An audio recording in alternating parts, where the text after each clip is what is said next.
Chrysanthemum today. Chrysanthemum. The day she was born was the happiest day in her parents' life. "She's perfect," said her mother. "Absolutely," said her father, and she was. She was absolutely perfect. "Her name must be everything she is," said her mother. "Her name must be absolutely perfect," said her father. And it was. Chrysanthemum. Her parents named her Chrysanthemum. Chrysanthemum grew and grew and grew.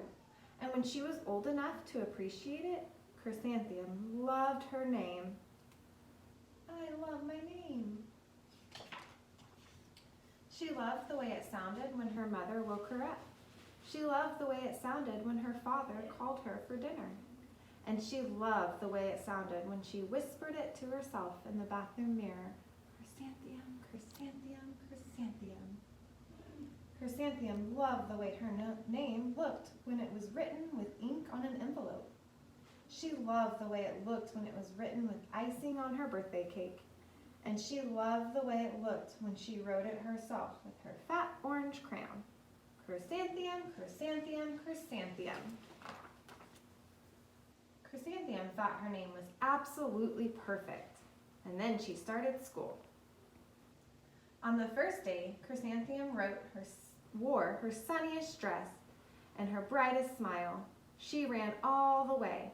"Hooray!" said Chrysanthemum. "School!" But when Miss Claude took roll call, everyone giggled upon hearing Chrysanthemum's name. "It's so long," said Joe. "It scarcely fits on your name tag," said Rita, pointing. "I'm named after my grandmother," said Victoria. "You're named after a flower." Chrysanthemum wilted. She did not think her name was absolutely perfect. She thought it was absolutely dreadful. The rest of the day was not much better. During nap time, Victoria raised her hand and informed Miss Ched that Chrysanthemum's name was spelled with 13 letters. "That's exactly half as many letters as there are in the entire alphabet," Victoria explained. "Thank you for sharing that with us, Victoria," said Miss Ched. "Now put your head down." "If I had a name like yours, I'd change it," Victoria said, as the students lined up to go home.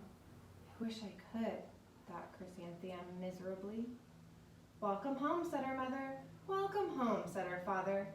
"School is no place for me," said Chrysanthemum. "My name is too long. It scarcely fits on my name tag, and I'm named after a flower." "Oh, pish," said her mother. "Your name is beautiful, and precious and priceless and fascinating and winsome," said her father. "It's everything you are," said her mother. "Absolutely perfect," said her father. Chrysanthemum felt much better after her favorite dinner, macaroni and cheese with ketchup, and an evening filled with hugs and kisses and parcheesi. That night, Chrysanthemum dreamed that her name was Jane. It was an extremely pleasant dream. The next morning, Chrysanthemum wore her most comfortable jumper. She walked to school as slowly as she could. She dragged her feet in the dirt. "Chrysanthemum, chrysanthemum, chrysanthemum," she wrote. "She even looks like a flower," said Victoria as Chrysanthemum entered the playground. "Let's pick her," said Rita, pointing. "Let's smell her," said Joe. Chrysanthemum wilted. She did not think her name was absolutely perfect. She thought it was absolutely dreadful. The rest of the day was not much better. During that time, Victoria raised her hand and said, "A chrysanthemum is a flower. It lives in a garden with worms and other dirty things."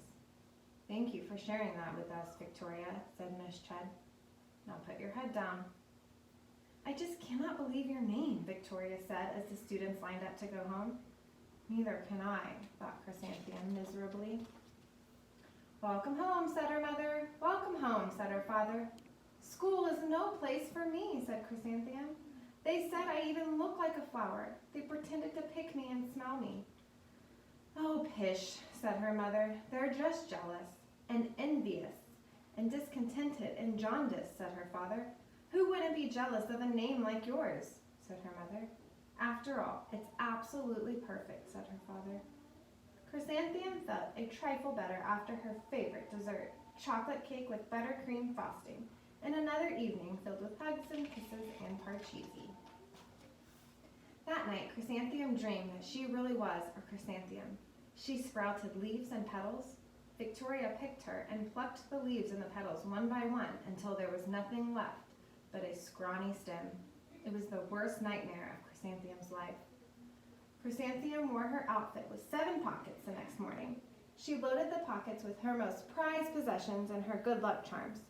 Chrysanthemum took the longest route possible to school. She stopped and stared at each and every flower. Chrysanthemum, chrysanthemum, chrysanthemum, the flowers seemed to say. That morning, the students were introduced to Miss Twinkle, the music teacher. Her voice was like something out of a dream, as was everything else about her. The students were speechless. They thought Miss Twinkle was a wonder. They went out of their way to make a nice impression. Miss Twinkle led the students in scales. Then she assigned roles for the class musical. Victoria was chosen as the dainty fairy queen. Rita was chosen as the spiffy butterfly princess. Jo was chosen as an all-important pixie messenger.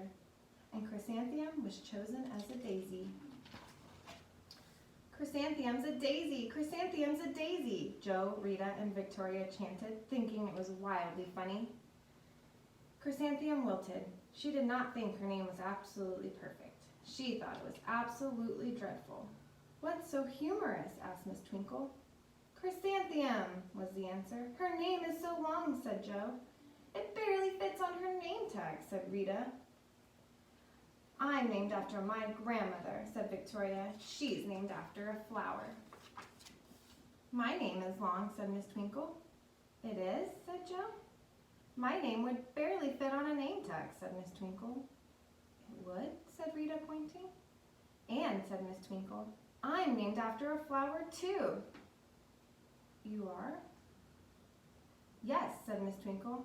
"My name is Delaphium Twinkle, and if my baby's a girl, I'm considering Chrysanthemum as a name. I think it's absolutely perfect." Chrysanthemum could scarcely believe her ears. She blushed, she gleamed, she bloomed. Chrysanthemum, chrysanthemum, chrysanthemum. Jo, Rita, and Victoria looked at Chrysanthemum longingly. "Call me Marigold," said Jo. "I'm Carnation," said Rita, pointing. "My name is Lily of the Valley," said Victoria. Chrysanthemum did not think her name was absolutely perfect. She knew it. The end. Thanks for watching. Hope y'all have a fun day.